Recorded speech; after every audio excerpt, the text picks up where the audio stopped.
All right, NFL fans, Sports Talk Matt here. So, Miami Dolphins wide receiver Jaylen Waddle, super good player, came down on an attempted catch in the game last weekend. And so, when he came down, it was pretty interesting. He came down on what we call a flexed, internally rotated left arm, and his elbow basically hit the turf, slammed the shoulder backwards.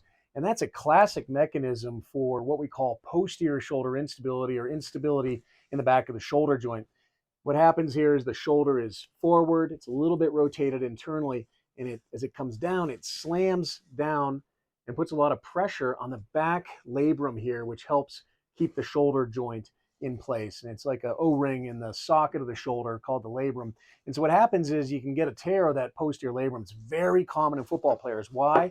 Because this is what injures the posterior labrum. A lot of pressing, a lot of pushing, a lot of tackling, and falling straight down onto an outstretched type of arm that can affect the shoulder joint. The good news is many players with even a posterior labrum tear, or even if it's a little bit more extensive, he can get back to play with some good rehabilitation. And we should see him back hopefully in the next several weeks, if not sooner, just depending on how rehabilitation goes.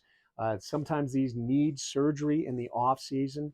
And if they can't perform or can't ramp up NFL activities, meaning they're lifting, they're pressing, they're pushing with this posterior stress that's a lot of times put on the shoulder required by the NFL, it may not be able to allow him to get back to play fully. So we'll keep an eye on this, but hopefully Jaylen will be able to get back here pretty soon, and with good rehabilitation, that posterior labrum should heal up reasonably, but he may need surgery in the offseason if it continues to be a problem.